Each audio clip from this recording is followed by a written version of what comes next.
에스겔 25장 1절에서 7절 말씀 받들어 읽겠습니다. 여호와의 말씀이 또 내게 임하여 이르시되, 인자야, 네 얼굴을 암몬 족속에게 돌리고 그들에게 예언하라. 너는 암몬 족속에게 이르기를, 너희는 주 여호와의 말씀을 들을지어다.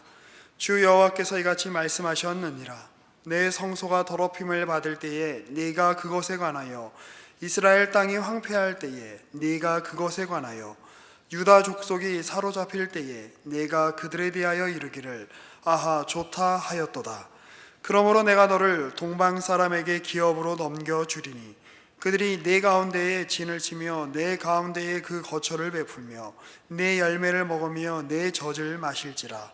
내가 라빠를 낙타의 우리로 만들며 암몬 족속의 땅을 양떼가 눕는 곳으로 삼은즉 내가 주 여호와인 줄 너희가 알리라. 주 여호와께서 이같이 말씀하셨느니라. 네가 이스라엘 땅에 대하여 손뼉을 치며 발을 구르며 마음을 다하여 멸시하며 즐거워하였나니, 그런즉 내가 손을 내 위에 펴서 너를 다른 민족에게 넘겨주어 노략을 당하게 하며 너를 만민 중에서 끊어버리며 너를 여러 나라 가운데에서 패망하게 하여 멸하리니 내가 주 여호와인 줄 너희가 알리라 하셨다 하라. 아멘. 오늘 말씀은 암몬 족속에게 주시는 하나님의 말씀입니다. 지금까지 이스라엘 백성, 언약 백성을 향한 하나님의 심판의 메시지를 우리가 쭉 살펴봐 왔습니다. 에스겔은 자기 동족들, 특히 포로로 사로잡혀 와 있는 사람들에게 예루살렘은 멸망할 것이다, 그 땅에 소망을 두고 이 포로 생활이 금방 일찍 끝날 것이다 라는 기대는 헛된 기대이니 접어라. 그리고 너희들 앞으로 이보다, 지금까지 겪었었던 일보다 더 두렵고 놀랍고 또 낙심할 만한 그런 일들을 겪게 되겠지만 그것으로 끝나지 않을 것이다. 그 모든 일들을 걸쳐서, 그 모든 일들 속에서 너희는 내가 여호와인 줄을 알게 될 것이다 라는 말씀을 전해 왔었습니다. 그리고 나서 이제 언약 백성을 향한 심판의 메시지를 전하던 에스겔이 눈을 돌려 언약 백성 주위에 진을 치고 살았던 열국을 향해 하나님의 심판의 메시지를 전하기 시작합니다. 오늘 우리가 읽은 말씀 25장부터 32장까지 무려 8장에 걸쳐서 에스겔은 하나님께로부터 말씀을 받아 이스라엘 주위에 있는 나라들의 그 하나님의 신탁의 말씀을 전하는데, 신탁의 말씀은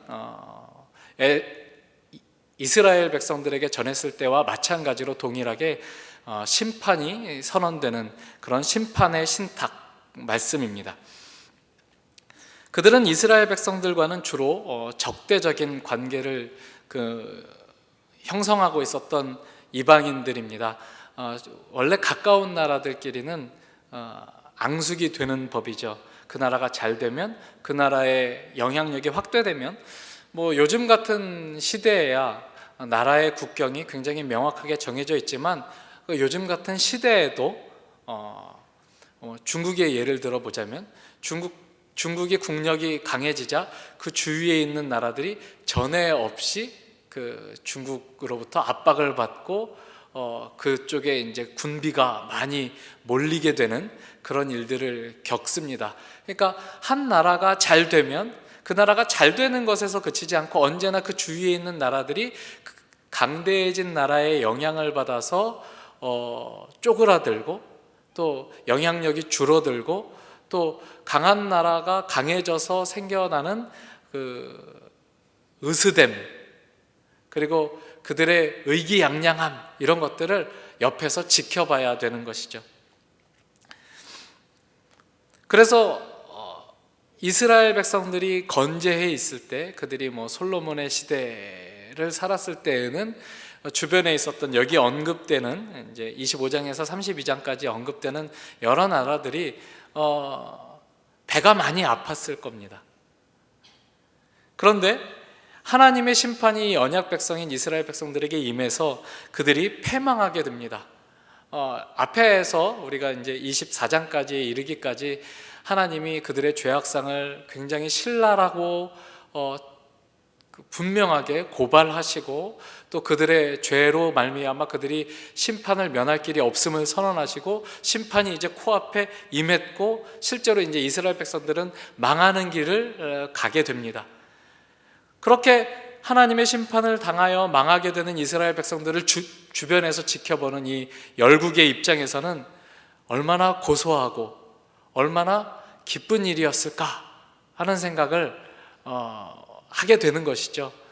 우리가 뭐 지금 앙숙인 옆 나라들, 뭐 예를 들어서 뭐 중국이나 일본이나 나라가 조금 어려운 일을 당했다 그러면 한편으로는 아이고 거기에 사는 사람들이 큰 어려움을 겪겠구나라는 그 나라에 사는 사람들에 대한 연민의 마음이 들기도 하지만 또 한편으로는 뭔가 이렇게 긴장이 구축되어 있고 적대적인 관계를 형성하고 있는 그 역사적인 배경이 있기 때문에 그런 나라들이 좀 잘못되었을 때 내심 속으로 고소하고 기쁜 마음이 드는 것도 사실이지 않습니까? 여러분들 굉장히 포커페이스시네요.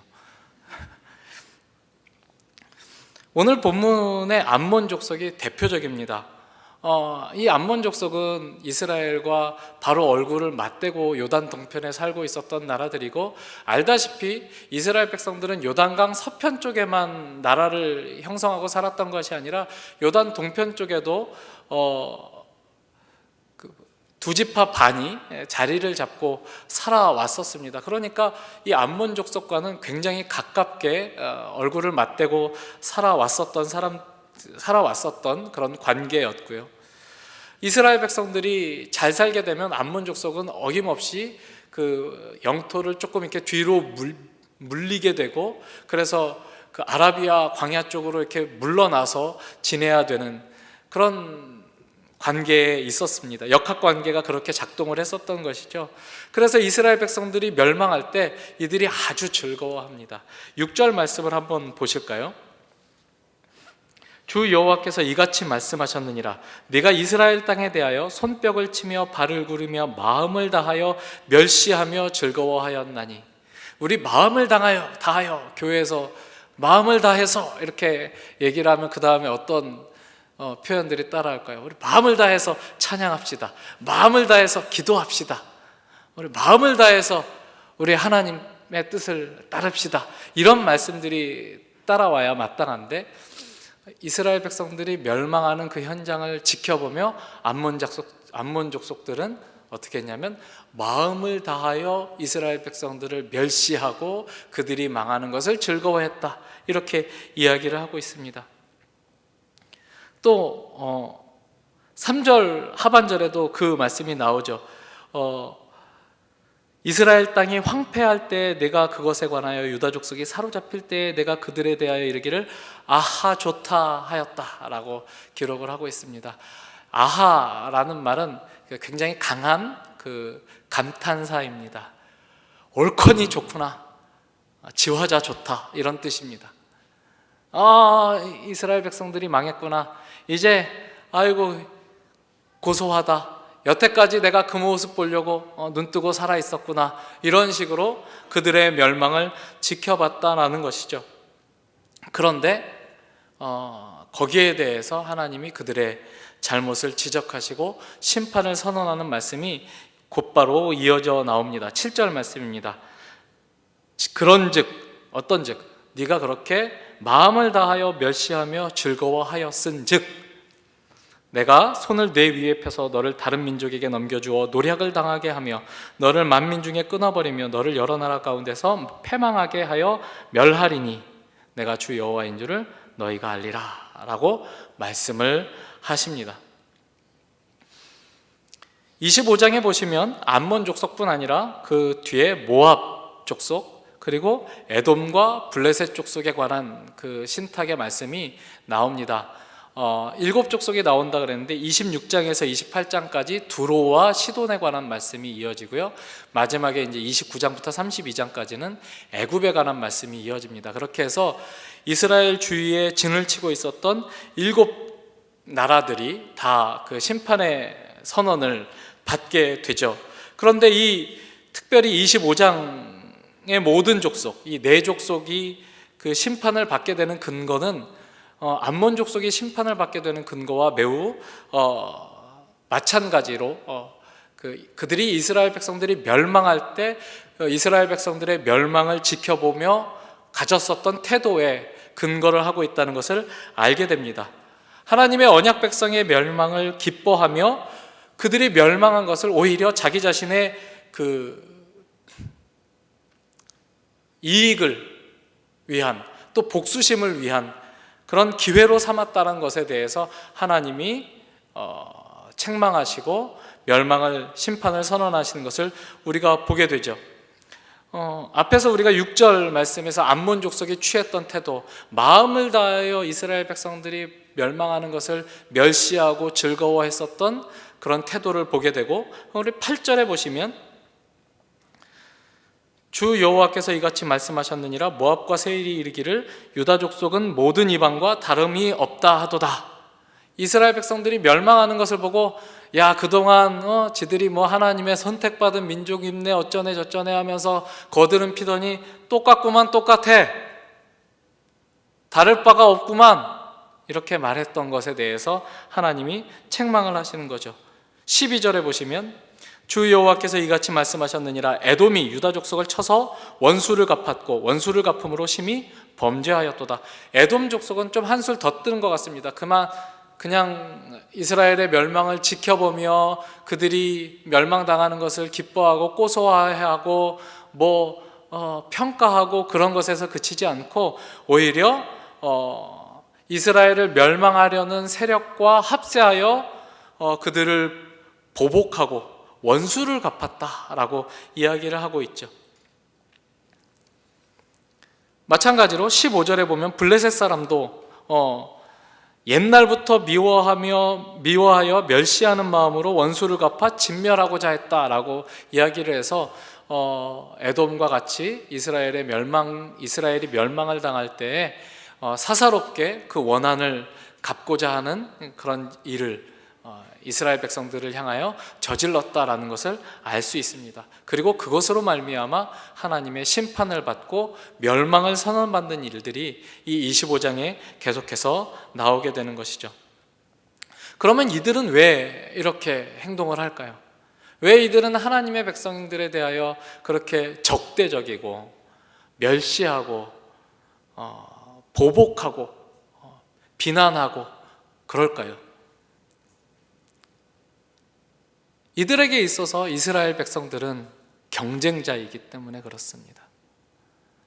이들은 이스라엘 백성들과 한정된 재화를 놓고 한정된 영토를 놓고 싸우는 경쟁자들이기 때문에 이스라엘의 멸망이 달콤하고 고소했었던 것이죠. 이들에게 유다는 이스라엘 백성들은 이웃이 아닙니다. 이 세상의 구조가 그렇습니다. 이 세상은 힘과 권력을 근간으로 해서 형성된 구조를 갖고 있습니다. 우리의 말, 우리가 사용하고 있는 단어들 다 권력 구조에서 기반해서 나온 말들입니다. 이런 말들을 사용하고 이 체계 속에서 살아가고 있는 우리들은 이웃이 사랑의 대상이 아니라 경쟁의 대상입니다. 내가 힘을 갖지 않으면 이웃에게 의해서 밀려나고 해코지를 당하는, 내가 더 많이 힘을 갖고 더 많은 정보를 갖고 더 많은 재화를 가져서 나 스스로를 보호하지 않으면 이웃에게 옆에 있는 사람들에게 해코지를 당할 그런 가능성에 늘 노출되어 있는 세상, 이들이 바라보는 세상은 그런 세상이었습니다. 그런 세상 속에서 얼굴을 맞대고 살아가고 있는 이웃 나라인 이스라엘이 잘 되는 것이 꼴보기 싫었고 그들이 망하는 것이 기쁘고 좋은, 그리고 자기에게는 굉장히 유익이 되는 그런 일들이었다라는 거죠. 너무나 그것이 당연했기 때문에 그들이 멸망할 때 기뻐합니다. 그런데 하나님은 뭐라고 말씀하십니까? 너희들의 이웃이 그렇게 패망하는 것을 보면서 즐거워하고 기뻐하고 그들이 패망하는 것을 사사로운 이익을 채우기 위한, 또 사사로운 복수심을 만족시키게 하기 위한 기회로 삼느냐? 너희들은 그렇게 살았으니 죽어라, 멸망당해라, 심판에 직면해야 될 것이다 라고 하나님이 말씀을 하고 계시는 것이죠. 하나님은 왜 그런 말씀을 하실까요? 내 백성 니들이 그렇게 대해? 그러면 너희들 다 죽여버릴 거야. 하나님이 그런 마음으로 이런 말씀들을 하고 계시는 걸까요? 물론 그런 측면들도 없지 않아 분명히 있습니다. 하나님과 이스라엘은 특별한 관계를 맺고 있었고, 이스라엘은 하나님의 백성이었고 하나님은 이스라엘의 하나님이었으니까 이스라엘과 하나님은 그 불가분의 관계에 묶여져 있는 것이죠. 그러니까 이스라엘 백성들을 모욕한 것은 하나님을 모욕하는 것이 되고, 이스라엘 백성들을 비난하는 것은 하나님을 비난하는 것이 됩니다. 그러나 단지 그것만이 이유는 아닐 것입니다. 너희들이 이웃을 사랑의 대상으로 삼지 않고 이웃을 함께 살아야 될 대상으로 알고 그들과 관계를 맺지 않고 그냥 경쟁자로 여기고 그들이 망하기를 바라고 그들이 죽어서 내가 살기를 바라는 그런 삶의 태도를 너희들이 계속 유지한다면 그런 삶은 필연적으로 멸망으로 귀착될 수밖에 없다라고 하나님이 말씀하고 계시는 거다라고 우리는 받아들여야 할 것입니다. 누가 죽어서 내가 사는 삶, 누가 손해를 보아서 내가 이익을 얻는 그런 삶의 결론은 멸망일 수밖에 없다. 하나님이 그렇게 가르쳐 주시는 것이죠. 그리고 이야기는 심판을 선언하는 것으로만 그칩니까? 아니요. 매번 암몬에 대하여 말씀하실 때에도, 모압에 대해서 말씀하실 때에도, 에돔에 대해서, 블레셋에 대해서 말씀하실 때에도 하나님은 계속해서 반복적으로 그들의 멸망을 선언하시지만, 그들의 심판을 선언하시지만, 너희들이 멸망하리니, 심판에 직면하리니 내가 여호와인 줄 너희가 알리라 라는 말씀이 덧붙여서 선포되고 있는 것을 우리가 보게 됩니다. 너희들은 그런 심판과 멸망의 자리로 나아가게 될 것이지만 그것은 너희들을 죽이고자 함이 아니라 내가 여호와인 줄 너희가 알게 하고자 내가 그쪽으로 너희를 몰아갈 것이다 라고 하나님이 말씀하시는 대목일 수 있습니다. 이스라엘 백성들은 왜 심판을 당합니까? 하나님이 어떤 분이신지 알아야 되어서 심판을 당합니다. 마찬가지로 이스라엘 주변에 있었던 이방인들도 하나님을 알아야 하기 때문에, 그렇게 사는 삶은 필연적으로 하나님 없이 사는 삶은 필연적으로 망하는 길이기 때문에 하나님을 아는 길로 하나님이 인도하고자 하십니다. 결국 이스라엘 백성들도, 이방 족속들도 하나님을 알게 될 것입니다. 이방 나라에 대한 심판을 전하면서 하나님은 계속해서 이스라엘 백성들이 심판에 직면하여 들었었던 그 반복적인 선언, 너희들이 이 심판을 통해 내가 여호와인 줄, 내가 언약을 지키는 하나님인 줄, 내가 너희를 그냥 내버려 두지 않는 하나님인 줄 알게 될 것이다 라고 했었던 말을 이방인들에게도 똑같이 들려주고 계시는 것입니다. 내가 여호와인 줄 알리라 하는 이 말씀이 의미심장한 것은 구약 성경의 맥락에서 안다 라고 하는 표현이 단지 정보의 차원에서 어떤 모르던 것을 알았다 라는 차원으로 쓰이지 않기 때문입니다. 그것은 훨씬 더 긴밀하고 사적인 관계의 깊이가 깊어지는 것을 의미하기 때문에 그렇습니다. 하나님의 성품을 깊이 경험한다라는 그런 어떤 체험적인 의미를 가지고 있는 뜻입니다. 내가 여호와인 줄 너희가 알리라 라는 말에서 여호와는 어떤 분이십니까? 여호와는 자기의 이름을 어떻게 드러내셨습니까? 우리 출애굽기 34장에 가면 하나님이 당신의 이름을 드러내시면서 선포하신 말씀, 너무나 유명한 말씀을 만날 수 있죠. 한번 찾아보겠습니다. 출애굽기 34장 5절과 6절 말씀입니다.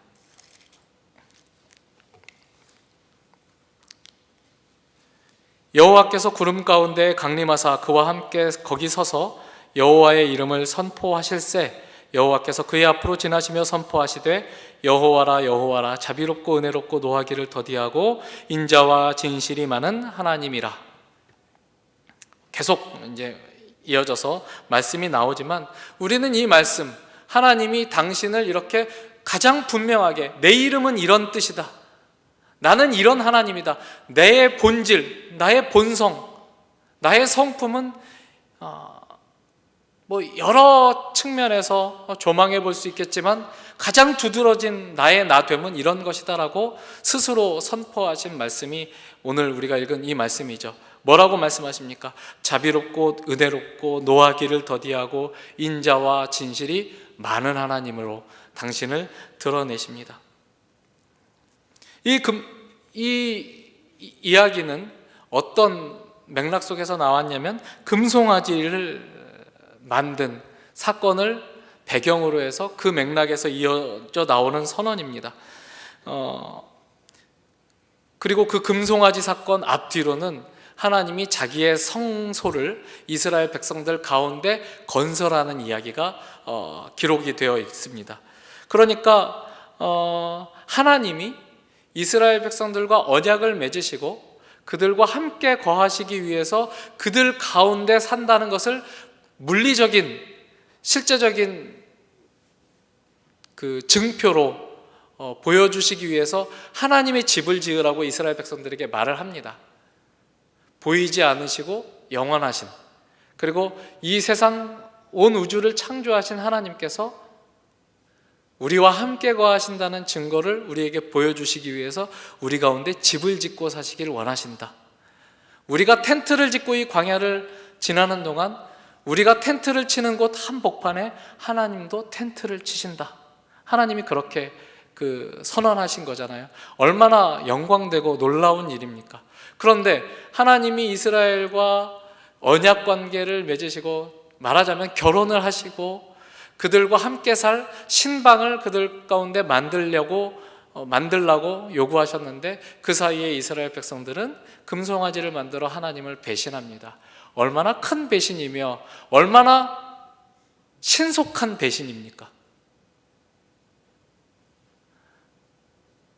내가 다 죽여버리고 모세를 통해서 새로운 민족을 일으키겠다라고 해도 무방한 그런 배신이었죠. 그러나 하나님은 어떻게 하십니까? 용서하십니다. 용서하시면서 이 대목에서 나는 은혜롭고 자비롭고 노하기를 더디하는 인자와 진실이 많은, 내 성품은 인자와 진실로, 인자하심이 변치 않는 그런 하나님이다라고 자기를 드러냈다라는 거죠. 이스라엘 백성들의 변덕과 배신에도 불구하고 그들과 맺은 언약을 신실하게 지키셔서 그 죄인들 가운데 함께 거하시겠다라는 하나님의 변함없는 의로우심이 하나님의 이름으로 드러나는 거죠. 그 이름을 가장 잘 표현하고 있는 이름이 바로 여호와라는 이름인데, 내가 너로 여호와인 줄 알게 하겠다라고 하나님이 이스라엘 백성들뿐 아니라 이방인들에게도 그런 말씀을 선포하시는 것입니다. 우리는 심판을 자초하는 존재들입니다. 하나님은 우리에게 복을 주시고 하나님은 우리에게 생명으로 충만한 그런 삶을 주시기를 원하시지만 우리는 끊임없이 하나님을 거부하고 내 나름의 좋은 것을 추구하고 이웃을 하나님에게서 받기보다는 이웃의 것을 빼앗아 즉각적인 만족을 누리려는 그런 성향이 강한 죄인들입니다. 그러나 하나님은 우리가 자초하는, 그렇게 우리가 스스로 계속해서 자초하는 심판, 절망, 파국을 우리의 운명이 되지 않게 하겠다라는 의지를 성경에서 계속 밝히고 계시죠. 이스라엘뿐 아니라 이방인들까지도 하나님이 결국 여호와인 줄, 은혜를 베풀고 복 주시는 하나님이신 줄 알게 하겠다고 말씀하고 계시는 것입니다. 하나님은 우리가 생각하는 것보다 훨씬 더 크시고 은혜로운 하나님이십니다. 이스라엘 백성들은 이 말씀을 어떻게 들었을까요? 우리가 다시 본문으로 돌아와서 에스겔서의 말씀에 나와 있는 25장부터 32장까지 이어지는 이방 신탁의 말씀을 보면 분명히 하나님이 선지자를 불러서 너는 암몬 족속에게 대하여 이르라, 너는 모압 족속에게 대하여 이르라, 두로와 시돈에 대하여 이르라, 이렇게 말씀을 하시지만 사실은 이 말씀은 이방인들 들으라고 하시는 말씀이라기보다는 이방인들에게 이렇게 말씀하시는 하나님이라는 것을 너희들이 알아라 라고 이스라엘 백성들에게 주시는 말씀이라는 것을 알아야 합니다. 1차적으로 이방인들 듣고 회개해라 라는 이야기이기보다는 하나님이 자기 백성에게 나는 이방인들을 이렇게 대하는 하나님이다 라고 알려주시는 대목인 것이죠. 그러면 여러분 어떤 마음이 듭니까? 하나님은 이방인들도 사랑하시는구나, 이방인들도 구원하시는구나, 우리에게 심판을 선언하시면서 내가 이 심판을 통해서 내가 여호와인 줄 너희가 알리라 라고 말하셨던 그 하나님께서 동일하게 이방인들에게 하나님을 찾지도 않고 하나님을 구하지도 않고 하나님과 아무 상관없이 지내고 있었던 그 이방인들에게도 너희들은 내 백성들의 멸망을 기뻐하고 즐거워한 것으로 그렇게 살았기 때문에 심판을 당할 것이고 그 심판을 통해서 내가 여호와인 줄 알리라 라고 동일한 말씀을 주셨다면 1차적으로는 이런 생각이 대번에 들 것입니다. 야, 그냥 이럴 바에야 뭐하러 언약 백성이 되었나? 언약 백성이 돼서 더 많이 괴롭고 더 많이 고생하고 결국은 하나님이 저들도 구원하시고 나도 구원하실 거라면 살아있는 동안에 마음껏 저들처럼 그냥 죄 짓고 자기 마음대로 살면 될 것 아닌가, 이런 생각이 들지 않았겠습니까? 그러나 하나님은 그렇게 그들과 구별 없이 사는 것은 너희에게 맡긴 일이 아니다라고 말씀을 하죠. 왜요? 이스라엘 백성들은 언약 백성이고 선택받은 백성이지만 하나님이 이스라엘 백성들을 선택하신 것은 쟤들은 구원 안 할 건데 너희들은 구원할 거야 라고 어떤 배제의 울타리를 치시기 위함이 아니라 너희들을 통해서 저들을 구원할 거야 라는 계획을 가지고 계셨기 때문입니다. 우리는 하나님이 아브라함을 불렀을 때 주셨던 말씀을 떠올려 볼 필요가 있습니다. 우리 창세기 12장으로 돌아가서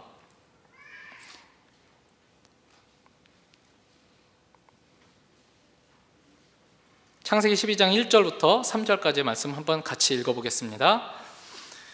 여호와께서 아브라함에게 이르시되 너는 너의 고향과 친척과 아버지의 집을 떠나 내가 네게 보여줄 땅으로 가라. 내가 너로 큰 민족을 이루고 내게 복을 주어 내 이름을 창대하게 하리니 너는 복이 될지라. 너를 축복하는 자에게는 내가 복을 내리고 너를 저주하는 자에게는 내가 저주하리니 땅의 모든 족속이 너로 말미암아 복을 얻을 것이라 하신지라. 하나님이 이스라엘 백성들을 부르시기에 앞서서 그들의 조상인 아브라함을 부르시면서 뭐라고 말씀하시냐면 내가 너를 따로 불러 세운다. 내가 너에게 큰 복을 약속해 주마. 너는 복이 될 것이다. 복 그 자체가 될 것이다. 그래서 너를 통하여 천하 만민이 복을 얻게 하겠다라고 말씀을 하시는데 제가 제일 재밌게 생각하는 구절이 3절입니다. 너를 축복하는 자에게는 내가 복을 내리고 너를 저주하는 자에게는 내가 저주하리니 땅의 모든 족속이 너로 말미암아 복을 얻을 것이라. 자, 아브라함이 복이 됩니다. 아브라함이 복 그 자체입니다. 그러면 여러분들 앞에 복이 있는데 여러분들이 복을 축복한다, 복을 이렇게 좋게 말하고 복을 좋아하고 그렇게 하면 그 복이 어디로 가겠습니까? 여러분에게 오겠죠. 그런데 만약에 여러분들이 그 복을 막 싫어하고 미워하고 저주하면 어떻게 되겠어요? 안 오겠죠. 그러면 복이 안 오면 저주를 받겠죠. 그런데 재밌는 것은 그건 당연한 일이잖아요. 너를 축복하는 자는 내가 복을 내리고 너를 저주하는 자는 내가 저주할 거다. 그래서 너로 말미암아 세상은 두 쪽으로 갈라져서 복을 받는 사람도 있을 것이고 저주를 받는 사람도 있을 것이다가 맞잖아요. 근데 뭐라 그래요? 너를 축복하는 자를 내가 복 주고 너를 저주하는 자는 내가 저주할 텐데 그로 말미암아 천하 만민이 복을 받게 하겠다. 하나님이 그렇게 말씀을 하시죠. 오늘 본문을 가지고 이 말씀을 한번 생각해 보십시오. 이방인들은 이스라엘 백성들, 하나님의 언약 백성들을 저주하고 그들의 멸망을 기뻐한 것으로 말미암아 멸망을 당합니다. 저주를 받습니다. 그러나 하나님이 아브라함에게 언약을 주었을 때 말씀하셨던 것처럼 너를 축복하는 자도 너를 저주하는 자도 결국은 너로 말미암아 복을 얻게 하겠다라는 하나님의 말씀은 계속해서 이어지고 있다라는 것이죠. 이 놀라운 역할로 이스라엘 백성들이 부름을 받습니다. 출애굽기 19장에 가면 하나님이 이스라엘 백성들과 언약을 맺으면서 세계가 다 내게 속하였다. 이 세상 온 나라가 다 내 거다라고 분명히 선언을 하세요. 그럼에도 불구하고 내가 너희를 따로 불러 너희와 언약을 맺는 것은 너희를 제사장 나라로 세우기 위함이다. 이렇게 말씀을 하십니다. 제사장이란 어허이 이 무지랭이 더러운 것들 저 멀리 가라. 나는 제사장이니라. 이러라고 세워놓은 건가요? 그 더럽고 죄 많은 자들이 하나님께 나올 수 있도록 인도하게 하기 위해서 제사장을 세우는 겁니다. 그러니까 제사장은 저들을 위해서 있는 겁니다. 이스라엘 백성들은 저들을 위해서 있는 거죠. 나는 너희를 제사장으로 불렀다. 너는 저들을 위해 존재한다. 내가 너를 제사장으로 부른 것은 너만 복주고 너만 잘되게 하기 위함이 아니라 너를 통하여 저들을 구원코자 함이다. 하나님이 그런 의도를 가지고 이스라엘을 세우셨고 또 그런 의도를 가지고 이스라엘 백성들을 저주하고 비난하고 그들을 함께 멸망시키며 즐거워하는 이방인들에게 심판을 행사하시는 겁니다. 그렇게 살면 죽는다. 그래서 내가 하나님이고 나에게만이 생명과 은혜가 있음을 너희들도 배워야 한다. 하나님이 그런 말씀으로 이스라엘 백성들에게 들려주시는 겁니다. 그러니까 이 이방 신탁은 결국 이스라엘 백성들이 들어야 할 말입니다. 너희들은 그들처럼 살지 말아라. 너희들은 그들을 경쟁자로 여기지 말아라. 그들은 너희들이 죽어야 그들이 잘 되는 줄 알았지만 아니 그렇게 해서 가져도 결국은 죽게 되어 있다. 그런 식의 삶의 방식은 죽음으로밖에 귀결될 수 없다. 진정한 생명의 길은 너희가 보여줄 수 있다. 나 하나님과 연합된 존재로서 너희가 보여줘야 한다. 너희가 제사장으로서 그 역할을 감당해야 된다. 너희의 선조는 그 일에 실패해서 멸망을 겪었고 심판을 겪었지만 이것이 끝이 아니게 내가 하겠다. 이로 말미암아 너희는 나를 더욱더 깊이 알게 될 것이다. 깊이 안 자로서 제사장 노릇해라. 하나님의 백성으로 서라. 하나님이 그렇게 이스라엘 백성들에게 깨우치는 말씀으로 받으셔야 되는 것입니다. 오늘날 우리 한국교회는 너무나 적대적입니다. 우리가 그들을 위하여 있는데 한국교회는 너무나 정죄가 만연해 있는 것 같습니다. 다른 것을 용납하지 못합니다. 너희들도 다 예수 믿고 구원받고 그래야 된다라고 좋은 말로 말하지만 사실은 꿇어 이것들아. 우리가 진리고 우리가 힘이야. 아직 그것이 분명하게 드러나지 않아서 그렇지 하나님이 다시 오시는 날 너희는 다 죽을 거야 라고 말하듯이 그렇게 이 세상 정치에 대하여 사회적인 어떤 움직임에 대하여 말하는 그런 태도가 너무나 많이 느껴집니다. 사실은 굉장히 조심해야 되는 태도입니다. 우리는 제사장이라서 무엇이 옳고 그른지를 분별해야 됩니다. 거룩하게 살아야 합니다. 그들과 똑같이 살 수는 없습니다. 그러나 그들을 정죄하기 위해서가 아니라 우리가 제사장으로서 우리의 역할을 잘 감당하기 위해서 분별하고 정결함을 유지해야 하는 것입니다. 우리가 무엇을 조심해야 되고 어디가 잘못되어 있는지 조금 더 분명하게 드러나지 않습니까? 오늘 이 말씀을 보십시오. 하나님은 우리가 생각할 때 끝이라고 생각하는 심판과 멸망을 통해서도 하나님의 뜻을 이루어 가십니다. 그러니까 우리가 끝이라고 생각하는 데가 사실은 끝이 아닌 것입니다. 하나님은 그 모든 일들을 통해서 이 세상에서 일어나는 하나님을 따르는 일들 뿐 아니라 하나님을 적대하는 일들을 통해서도 하나님의 뜻을 이루어 가신다고 말씀하고 있습니다.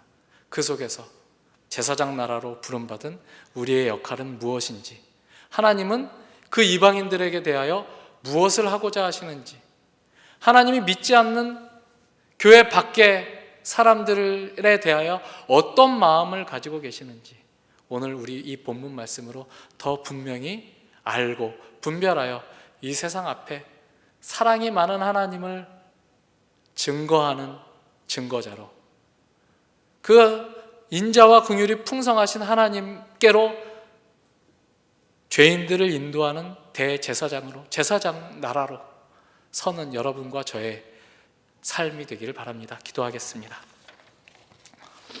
아버지 하나님, 감사합니다. 하나님이 우리를 택해 주셨습니다. 우리만 잘되고 우리만 복되고 우리만 평안하라고 택하신 것이 아니라고 말씀하십니다. 제사장으로 불렀다고, 하나님을 증거하는 증언자로 불렀다고 말씀해 주셨습니다. 하나님, 우리는 그래서 우리의 이웃들과 경쟁하지 않겠습니다. 우리 이웃들이 망하는 것을 기뻐하는 이 세상의 시류에 따라가지 않겠습니다. 하나님의 백성으로 설 수 있도록 하나님의 성령께서 우리와 함께하여 주시옵소서. 예수님의 이름으로 기도합니다. 아멘.